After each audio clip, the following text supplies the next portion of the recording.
Como ya lo Bueno, comentó el doctor gracias. Correa, mi nombre es Jaciel Velázquez Toledano, soy maestro en Ciencias en Farmacología por el Instituto Politécnico Nacional y les voy a dar una pequeña masterclass acerca de fosfoproteómica, la cual he titulado para esta ocasión Cuando un fosfato cambia todo, la fosfoproteómica predictiva como un eje en una nueva era en el diseño de fármacos.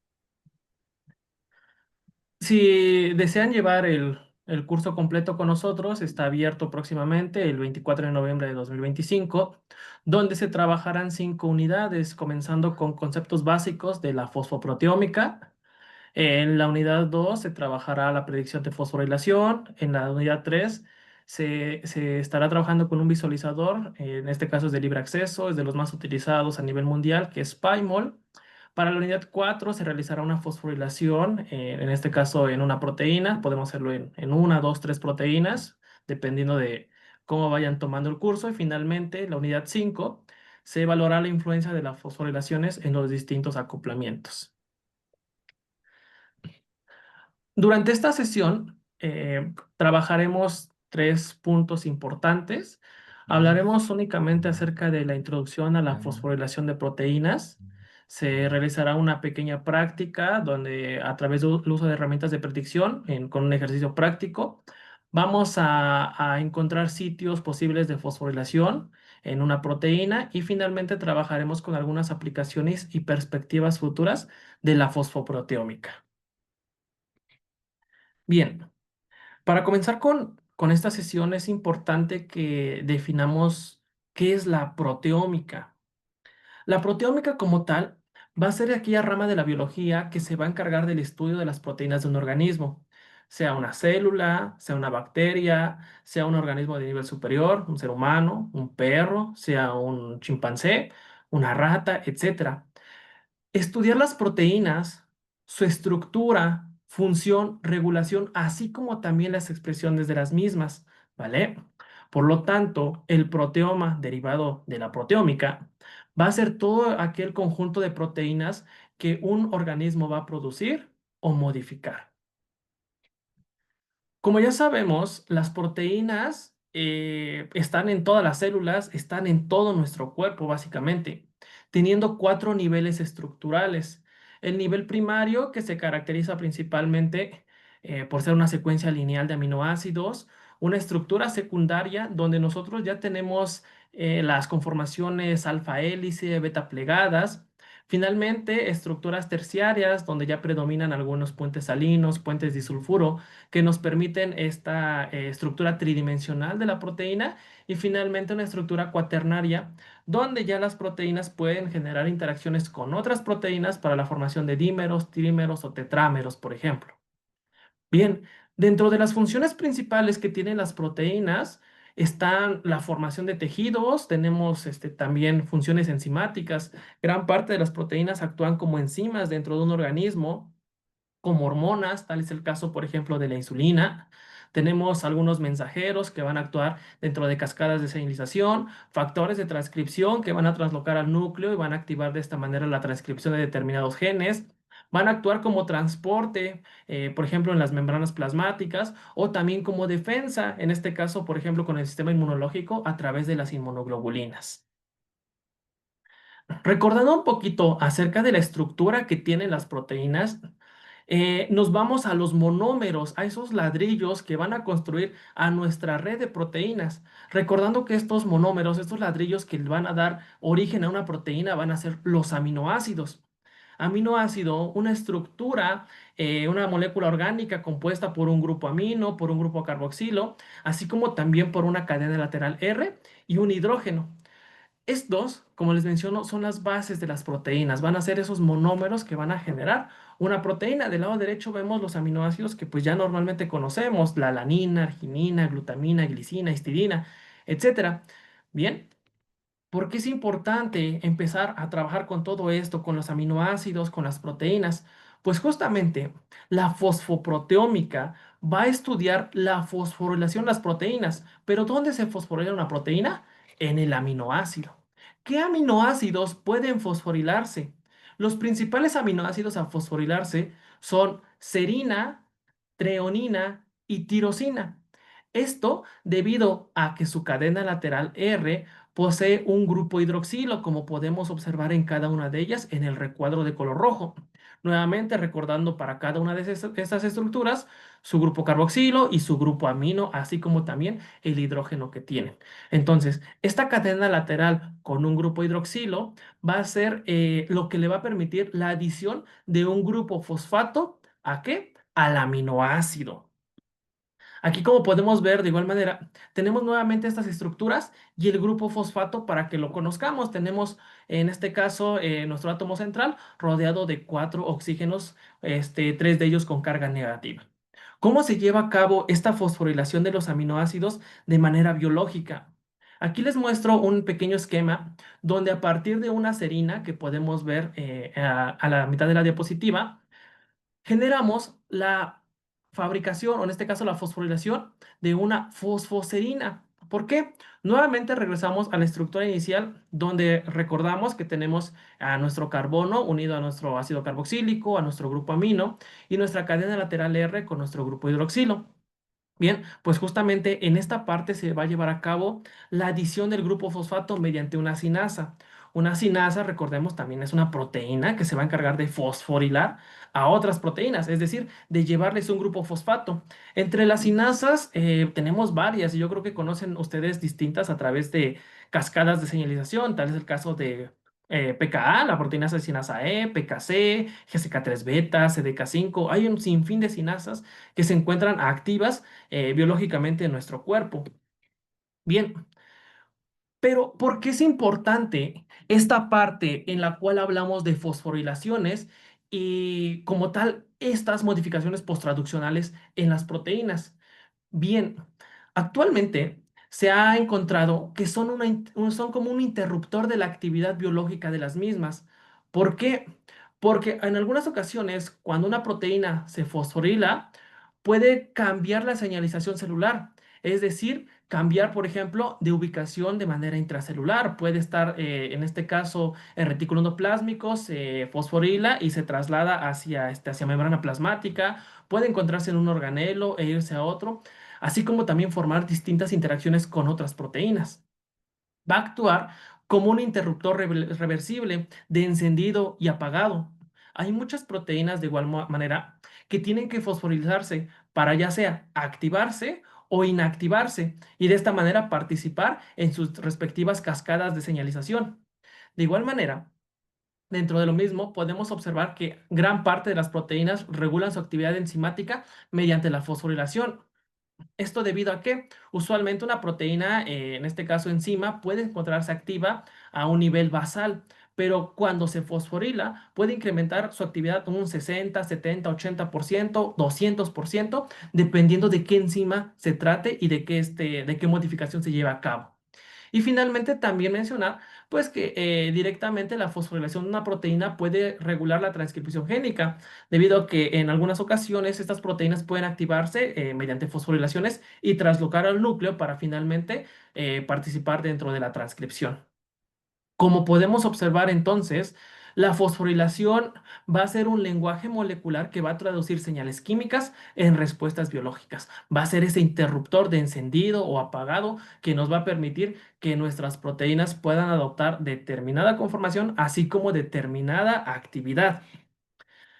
Hay distintas enfermedades en las cuales se ha observado que existe un incremento de sinasas. Recordemos, estas sinasas son las que van a encargarse de agregar el grupo fosfato, así como también de fosforilaciones en distintas proteínas. Tal es el caso, por ejemplo, del cáncer, donde existe una hiperactivación de sinasas, por ejemplo, en el receptor EGFR, el factor de crecimiento epidérmico, donde, ¿qué es lo que pasa?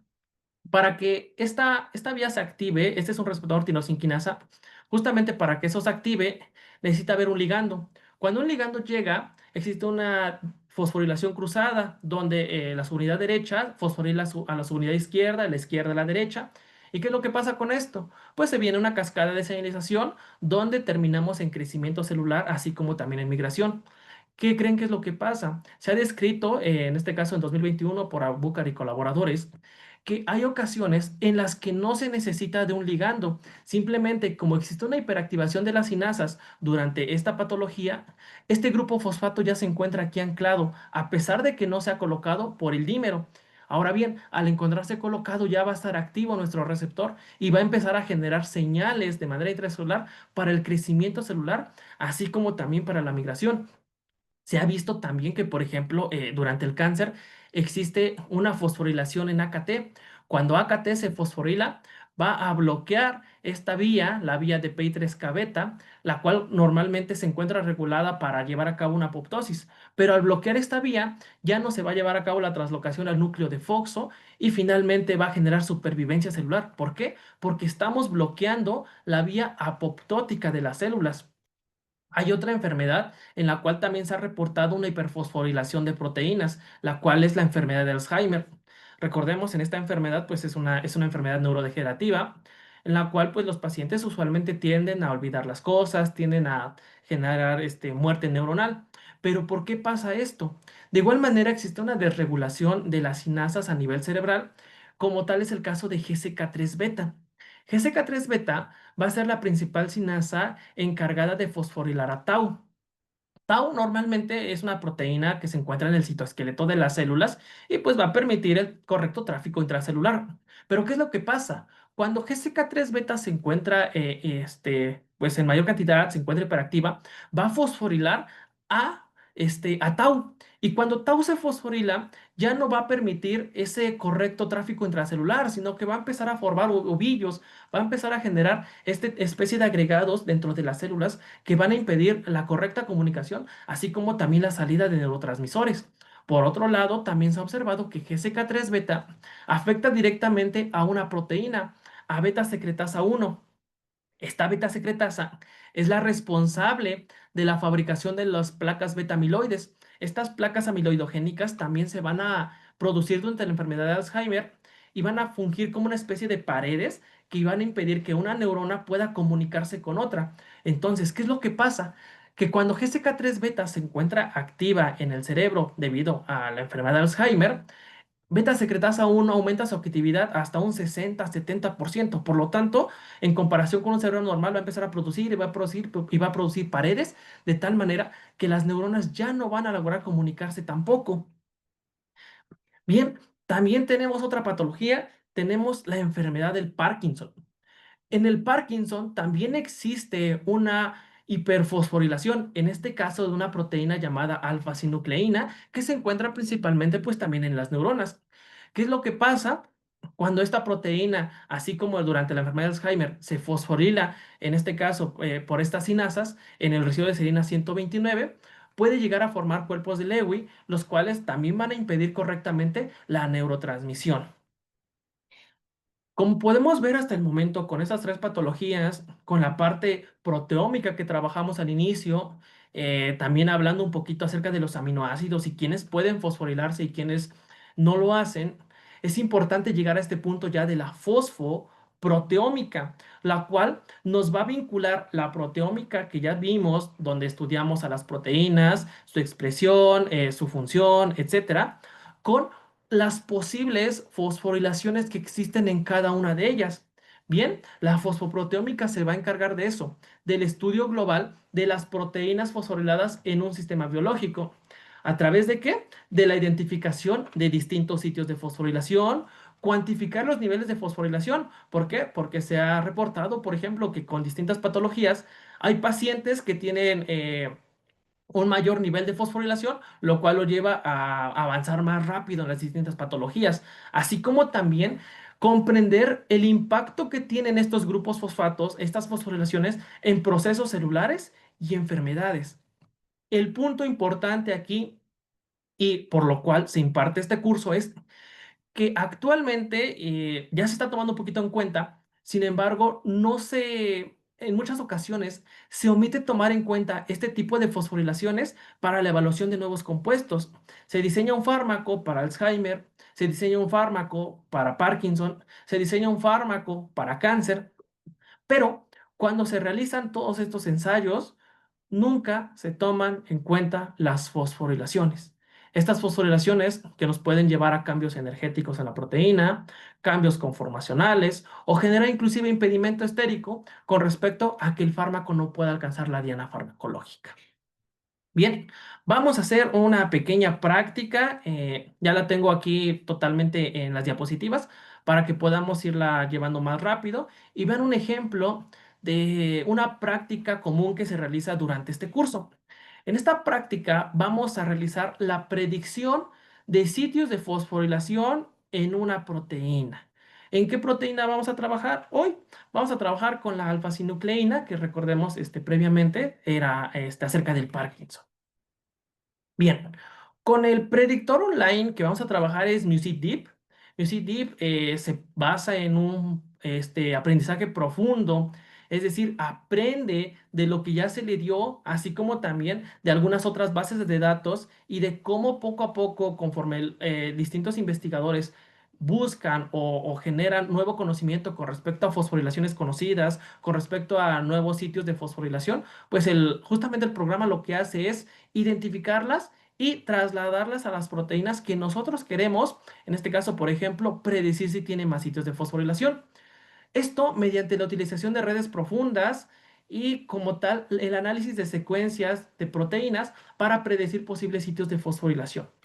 Pero ¿cómo funciona? ¿Cómo funciona MusicDeep? De manera un poquito más clara, un poquito más burda, vamos a imaginarlo como una persona que nunca ha visto un perro. Una persona que nunca ha visto un perro, como lo podemos ver en la imagen de la izquierda. ¿Cómo le describes un perro a una persona? Le dices, es un animal que tiene cuatro patas, que tiene dos orejas, tiene dos ojos, pero eso puede asemejarse mucho, por ejemplo, a un gato, se puede asemejar mucho a un elefante. Entonces, poco a poco este aprendizaje profundo, este deep learning, va a permitir que se vayan reconociendo ciertas formas, ciertos colores, haciendo nuevamente la analogía del perro, para que cuando, por ejemplo, la inteligencia artificial vea únicamente este pedacito de aquí, diga, ah, es un perro. Cuando vea esta patita de aquí atrás, diga, ah, ok, es un perro. La inteligencia artificial decide si es un perro o no. Justamente lo mismo hace con las proteínas. Como les mencionaba, esto a partir del análisis y todos los estudios que se depositan en Internet. ¿Por qué? Porque ya se tienen secuencias consenso y, por ejemplo, cada vez que se encuentra determinada secuencia, el programa dice, yo reconozco esta pequeña secuencia, por ejemplo, de ERSK, y yo sé que aquí va a haber un fosfato. De esta manera, mediante este aprendizaje, mediante este tipo de actualizaciones que tiene, nos pueden predecir si van a existir o no van a existir las modificaciones. Esta red neuronal recurrente, como les mencionaba, justamente es lo que hace, lo que nos permite reconocer los grupos fosfato. Por ejemplo, es el caso de GSK3 beta. GSK3 beta es una de las sinasas más estudiadas actualmente con alrededor de 500 sustratos, 500 proteínas que puede fosforilar. Pero, ¿qué es lo que hace GSK3 beta? GSK3 beta genera un reconocimiento, reconoce un determinado target, una zona consenso. Cada vez que GSK3 beta reconoce esta secuencia donde hay una serina o una treonina, tres aminoácidos cualquiera, después una serina o una treonina y finalmente una prolina, va a realizar una fosforilación en este último residuo. Por lo tanto, se dice también que GSK3 beta es una sinasa guiada por prolina, ¿vale? De esta manera, este tipo de predictores in silico nos van a permitir saber cuándo determinada región puede encontrarse o no fosforilada. Bien, ¿cómo se lleva a cabo en este caso esta práctica? Si quieren realizarla, va a estar grabada la clase para que poco a poco le vayan poniendo pausa ahí y ustedes puedan llevar a cabo el proceso de manera un poquito más lenta. ¿Qué es lo que se hace? Buscamos a la base de datos UniProt KB, es la base de datos por excelencia donde se encuentran todas las proteínas y vamos a ella. Colocamos el código P37840. ¿Por qué colocamos ese código? Les había mencionado, trabajaremos con una proteína, la alfa-sinucleína, que como habíamos visto previamente, se encuentra en la enfermedad del Parkinson. Bien, Entonces, ya teniendo en este caso aquí ya las características de la proteína, vamos a avanzar y nos vamos a ir a secuencia e isoformas. En la parte izquierda ustedes van a encontrar en el menú distintas puntos a los que pueden acceder, como por ejemplo con quién interactúa, su estructura, los dominios, a qué familia pertenece, la taxonomía, etcétera. En este caso nos interesa irnos a secuencia e isoformas. Aquí tenemos la secuencia de la alfa-sinucleína, donde podemos ver que los aminoácidos se encuentran en pequeños bloques de 10, de un número de 10 cada uno de ellos, para un total de 140 aminoácidos. Bien, es una proteína pequeñita básicamente. Y vamos a ver en esta proteína qué otros sitios de fosforilación podemos encontrar. Bien, entonces lo que hacemos directamente es descargar la secuencia, el formato FASTA, le damos en Download y una vez que descargamos nos va a aparecer esta ventana dentro de nuestro navegador. Simplemente copiamos toda la secuencia, copiamos desde la parte superior hasta la parte inferior, que no se nos olvide ningún dato, y lo llevamos ahora al software con el que vamos a estar trabajando, Music Deep. Vamos, lo colocamos nuevamente, en este caso en nuestro buscador de Google, que es el más usado por todos nosotros, y vamos a colocar en esta parte nuestro formato FASTA. Nuestro formato FASTA lo vamos a colocar así como nos lo dio el programa y simplemente le vamos a dar en Start Prediction. En automático, MusicDeep ya sabe que lo que estamos buscando son fosforilaciones, serinas y treoninas principalmente, que es lo que se dedica a hacer este programa. Y finalmente nos va a dar un resultado. Nos va a dar un resultado como este, donde nosotros podemos identificar si hay algunos sitios de fosforilación adicionales al que se había mencionado en la parte donde trabajamos con las enfermedades. Bien, podemos navegar en este menú. Podemos comenzar a trabajar, por ejemplo, con la estructura tridimensional. Podemos descargar de igual manera para, mediante un bloc de notas, analizar mucho más fácil cada uno de los aminoácidos, etcétera. En este caso, si ustedes recuerdan, el aminoácido que ya se ha caracterizado, que está fosforilado, es una serina en la posición número 129. Si nosotros vemos el resultado para este predictor, nos encontramos que indica que hay dos posibles fosforilaciones. Una en el residuo que estoy señalando con el puntito rojo, que debe ser aproximadamente el 87, por ahí así más o menos, y tenemos el de la derecha, que es el número 129. Entonces, en efecto, como ya se ha reportado previamente, tenemos una posible perdón, justamente el programa nos corrobora la fosforilación en el residuo de serina 129. Pero este mismo programa nos dice, ¿qué crees? Yo detecto que hay otra posición en la cual podrías estar encontrando un grupo fosfato. Bien, descargando ya directamente mediante, como les mencionaba, el bloc de notas, podemos encontrar algunos otros residuos que pueden encontrarse fosforilados.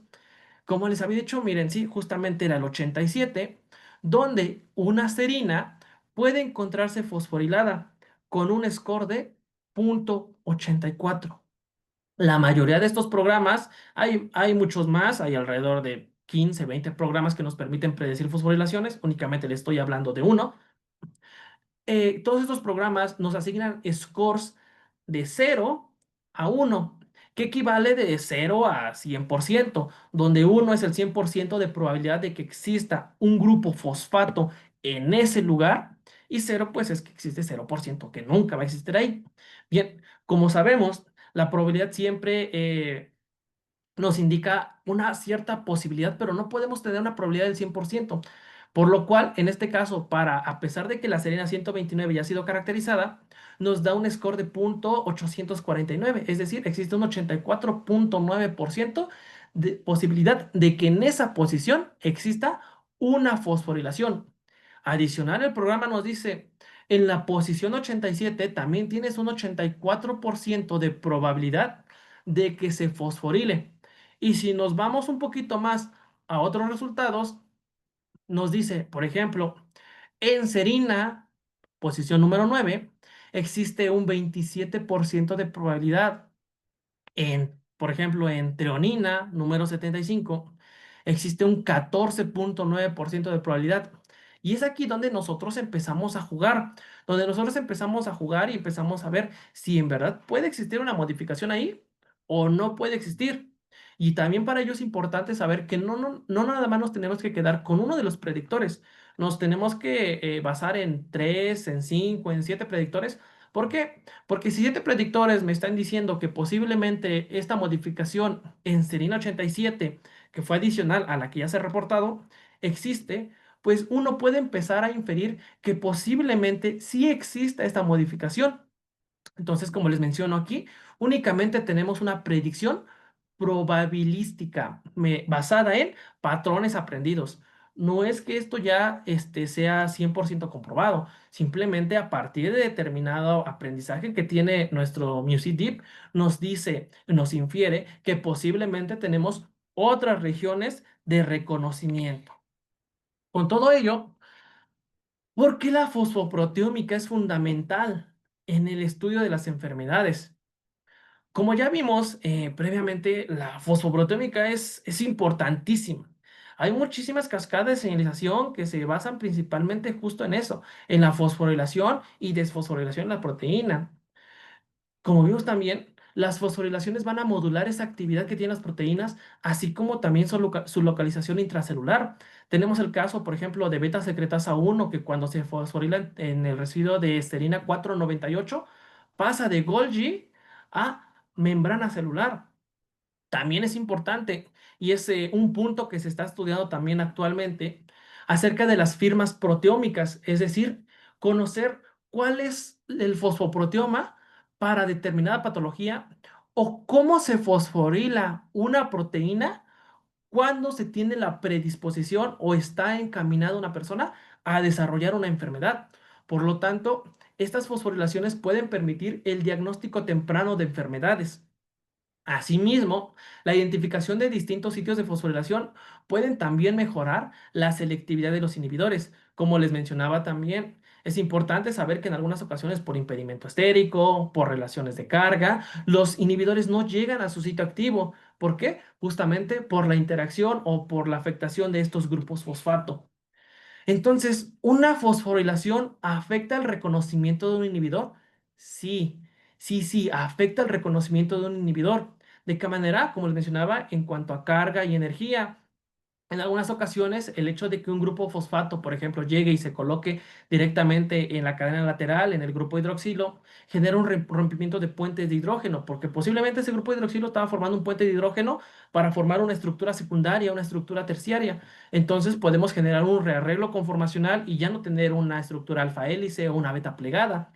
Asimismo, un grupo fosfato puede generar impedimento estérico para que ¿qué pasa?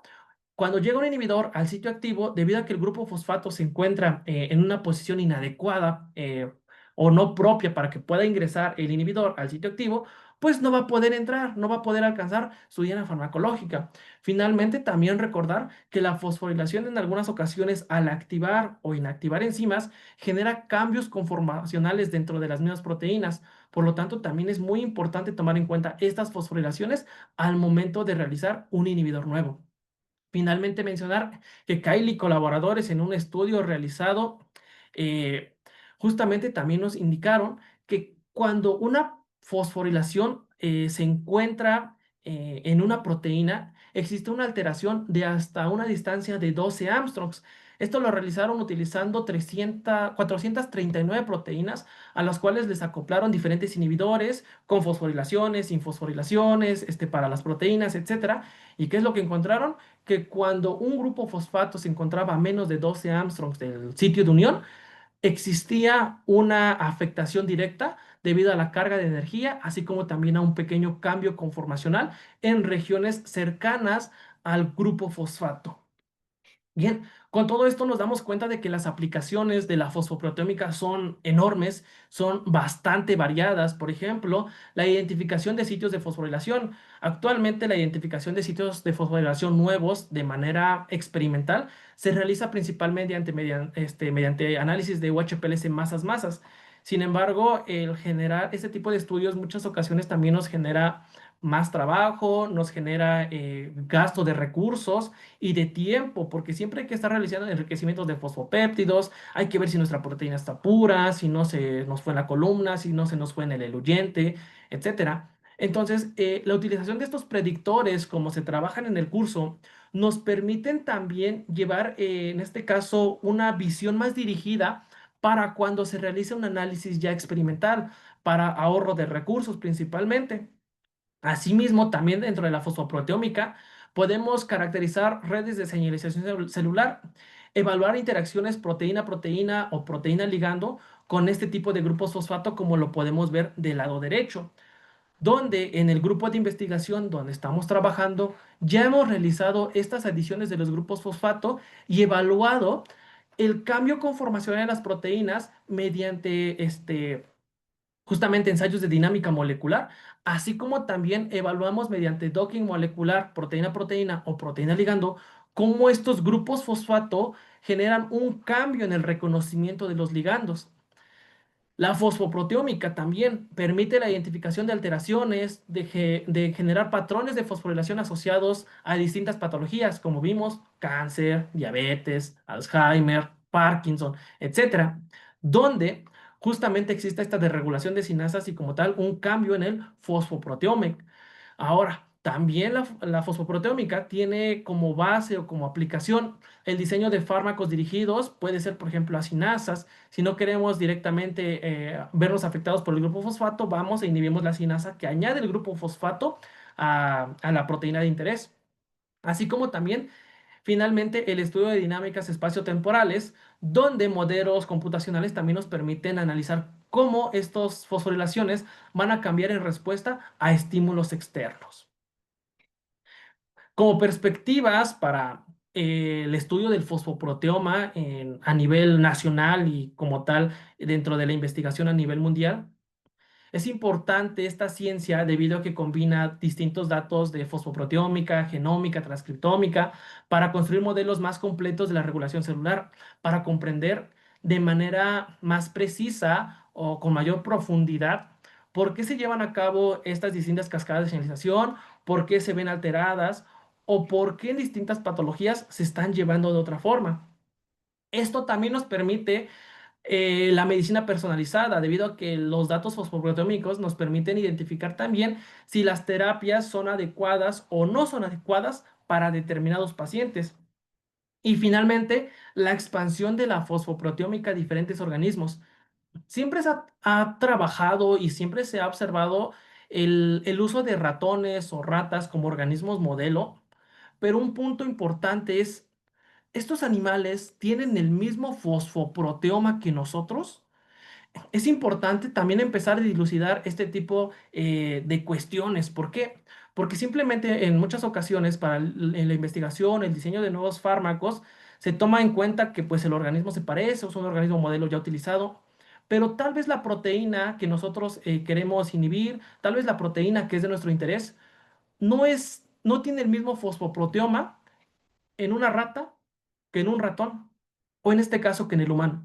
Por lo cual también en muchas ocasiones, cuando se trabajan con animales y se quieren extrapolar estos resultados al ser humano, los estudios fallan. ¿Por qué? Porque las proteínas se están modificando de manera distinta.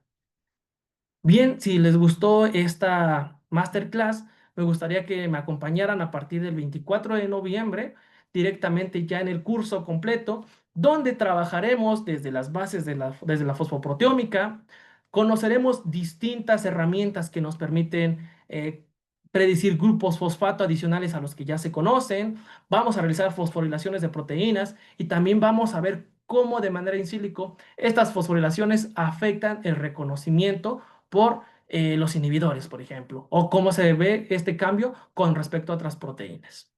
Muchas gracias a todos. Gracias, profesor Jaciel. Pues si alguien quisiera preguntarle al profesor, estamos aquí en tiempo, ya sea que abran su micrófono o lo pongan aquí en el chat y con gusto el profesor ahorita responderá sus preguntas.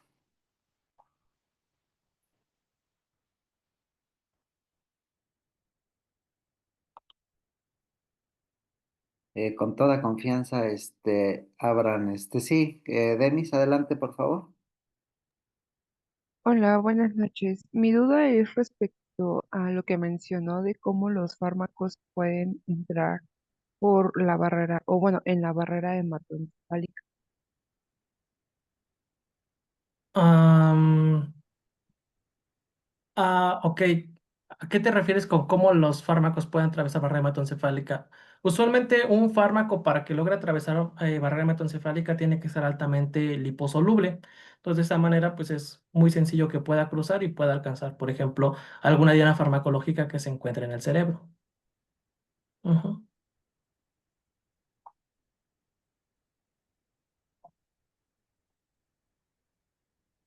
Vale, gracias. Es que me quedó esa duda por la relación con el Alzheimer. Sí, sí, justamente los fármacos lo que hacen es ser liposolubles. Entre más liposoluble sea un fármaco, es mucho más sencillo que pase a barrera hematoencefálica. Esto tiene ventajas y desventajas. ¿Por qué? Porque si necesitamos un fármaco que no vaya, o que no atraviese barrera hematoencefálica, que no vaya hacia el cerebro, y si es altamente lipofílico, pues aquí tenemos un pequeño problema, ¿no? Porque hay que disminuirlo, hacer más hidrofílico, porque si no podemos tener interacciones no deseadas. Sí, Sí, buenas tardes. buenas tardes. Adelante. Lo felicito por su excelente exposición acerca de cómo la ubicación de los fosfatos en los aminoácidos pueden ser como firmas para diversas enfermedades. Tengo entendido que principalmente a las enfermedades que ocurren en el cerebro, ¿no? Y Sí. tenemos ahí un efecto de glucosa. ¿Cómo participa en este caso la glucosa en el transporte? Porque la glucosa tiene acción hay una acción para glucólisis, formación de ATPs, etcétera, etcétera. Esa sería mi pregunta. Y otra pregunta sería si es que vamos a tener la grabación de esta importante conferencia. Gracias. Ok, sí, justamente la grabación se va a tener, ahorita les confirma el doctor Correa, me parece que va a estar grabado en Facebook y en YouTube también, para que puedan acceder en el momento que ustedes deseen y puedan repetir nuevamente eh, esta conferencia y puedan desarrollar ejercicios si así lo desean o tomar alguna referencia de las que les coloque en la parte inferior. Con respecto a la glucosa, sí existe una desregulación durante la enfermedad de Alzheimer a nivel cerebral, justamente porque no se puede absorber correctamente. También no es el área directamente que estoy trabajando, pero sí he revisado que algunos receptores de insulina se encuentran desfosforilados. Aquí pasa lo contrario en el cerebro para la glucosa. Se encuentran desfosforilados, por lo cual no se activan correctamente. Digo, no es mi área de estudio, pero sí he revisado que existen algunas desregulaciones posttraduccionales también en esa parte.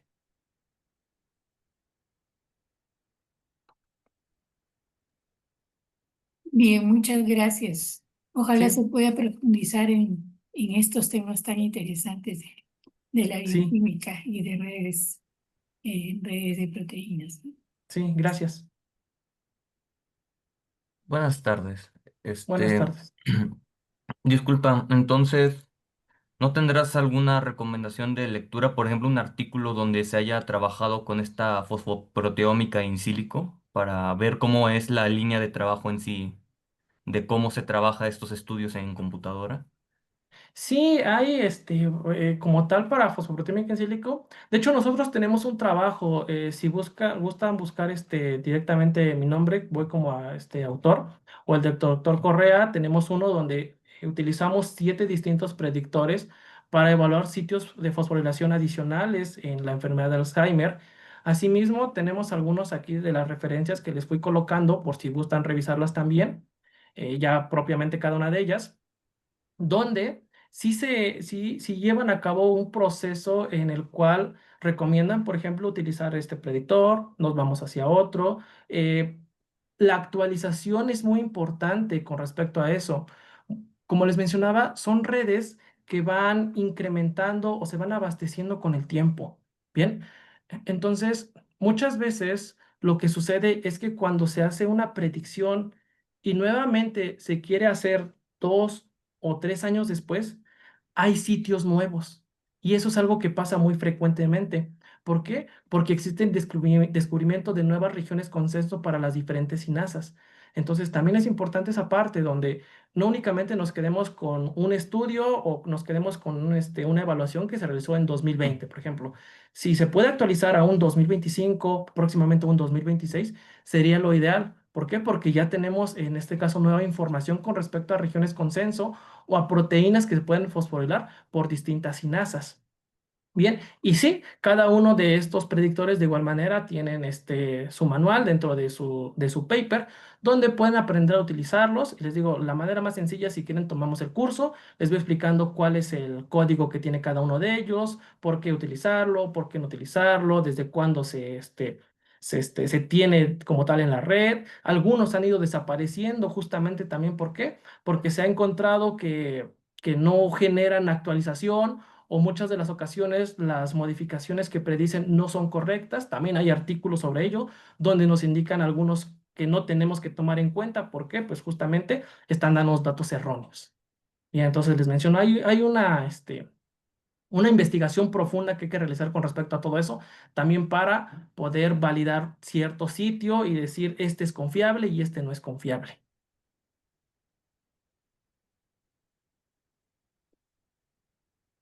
Muy bien, sobre la pregunta de la doctora, si se va a grabar, sí, les comentaba al inicio que se está grabando y se sube a YouTube de la empresa. También se está grabando en Facebook y ya puse los links de las dos plataformas. Si revisan su chat, ahí pueden darle un clic y ojalá también nos puedan seguir para que ahí ustedes se vayan enterando de las masterclass y de las que se van grabando, así como de las que van saliendo cada 15 días. Y sobre la última pregunta, puse el link del artículo que menciona el profesor Jaciel, en donde él se dedicó a través de herramientas teórico-computacionales, como comentaba, a hacer una serie de análisis de patrones de fosforilación. Y bueno, pues ahí en ese artículo discutimos interesantemente cómo los fármacos que han sido diseñados incluso por transnacionales, empresas farmacéuticas, pues no han tenido éxito. Y esto es debido a que en muchas ocasiones, pues las redes, o digo, los diseños de moléculas no consideran cambios posttraduccionales, como ya lo menciona el profesor, los cambios de fosforilación. Pues son importantes y muchas ocasiones esos cambios pues pueden estar en el sitio catalítico, por ejemplo, y a veces se diseñan moléculas que por no considerar estos cambios posttraduccionales, pues no tienen el éxito correspondiente y por eso, pues el profesor Jaciel está muy metido en este tipo de investigaciones y tiene datos por ahí interesantes que seguro también en breve se publicarán, pero bueno, ya les puse aquí el artículo. Quien quiera ir a más profundidad, ahí está puesto. Y parece que alguien más nos preguntaba acá en el chat, voy a regresar un poquito. Norma, de si esos grupos fosfato pueden ser hidrolizados por fosfatasas, nos pregunta Norma, Norma V. Sí, sí pueden totalmente ser hidrolizados por fosfatasas. Algo importante en este caso es que se ha encontrado también que en algunas patologías, cuando existe un incremento de sinasas, existe un decremento de fosfatasas o estas mismas no logran desfosforilar completamente a todas las proteínas debido a que superan en número la capacidad que tienen estas para quitar los grupos fosfato. Pero sí, sí se pueden quitar como cualquier otro grupo fosfato que se coloca de manera nativa y de manera natural, es decir, no en una patología. No tiene ninguna diferencia. El grupo fosfato se une con la misma afinidad. Ok, muchas gracias, profesor Jaciel. Y tenemos por aquí otra pregunta de José Lázaro. Nos Ujú. pregunta, ¿tienen conocimientos de aplicación de fosfoproteómica en estudios de virología molecular? En estudios de virología molecular, no hemos desarrollado actualmente uno para virología molecular, pero en este caso, si gustan, podemos tomar el curso y encaminarlo hacia esa parte, o podemos trabajarlo de igual manera como un servicio externo sin ningún problema, donde pues podemos hacer esta colaboración y también es válido. Pero directamente algo que nosotros hayamos publicado con virología, actualmente no. Sí. ¿Alguien más que quisiera preguntar?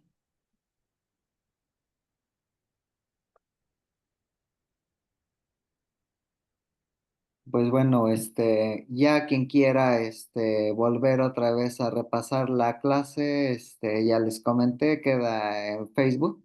Ya les puse el link, ojalá nos puedan seguir, a nosotros nos ayudaría mucho que nos permitieran darle más difusión a las masterclass. Y en YouTube también quedará grabada. También quien quiera una constancia de su asistencia se les puede generar una vez nos apoyen con un like a nuestras plataformas para darle difusión a las masterclass. Y como el profesor menciona, bueno, pues se tiene un curso diseñado por el profesor Jaciel, donde explica todos los conceptos teóricos respecto a la fosforilación, y va desde lo básico como pudieron observar, porque es importante pues conocer los aminoácidos que se fosforilan, la fosforilación, las fosfatasas, desfosfatasas y una serie de conceptos que son necesarios, pero muy buena parte del curso él lleva los ejercicios como aquí lo observaron con una plataforma, pues él ya además incluye algunas otras y también seguro ahí mismo en el curso va dando datos estructurales de la perturbación que ocasionan estos fosfatos usando algunas herramientas de visualización, porque aquí se tiene que tener una visualización en 3D de esta perturbación estérica de los fosfatos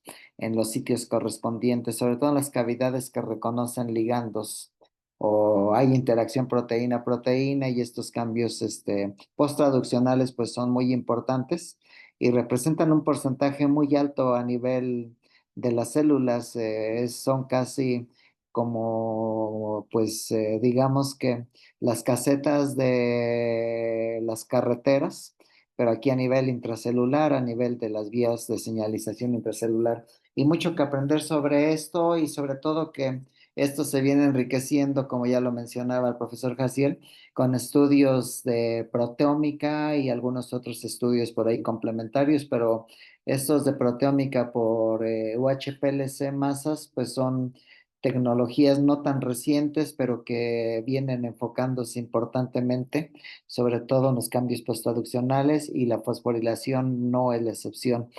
Bueno, pues sin más preámbulo.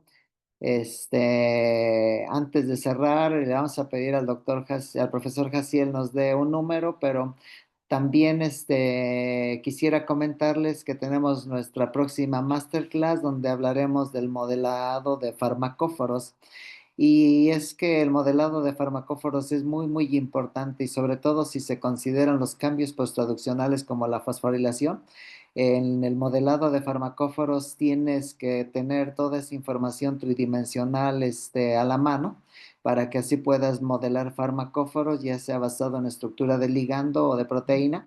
Y nuestro próximo masterclass pues va a ser en ese tenor en 15 días, el 27 de este mes. Tendremos la masterclass que hablará exclusivamente de modelado de farmacóforos, igual con un especialista y un experto que tiene amplio conocimiento y publicaciones en la temática, porque eso es lo que tratamos de hacer, que nuestros invitados tengan toda la experiencia, que sean profesores que en la temática manejen las herramientas y la mejor manera pues es a través de publicaciones. Entonces invitamos a todos aquellos que son expertos y que está demostrado con publicaciones científicas. Y bueno, pues ya después de esta invitación que les pido la agenda, este, les llegará seguro un correo también por ahí en el transcurso de la siguiente semana para darles los datos ya de Zoom y los esperamos en la siguiente y pues no, pues Tenemos 13 participantes, profesor Jaciel, si nos das un número, el que tú quieras, y después ya señalaré el nombre de la persona y le pediré que nos escriba a la empresa para que le demos acceso al libro de modelado molecular, que será sin costo alguno.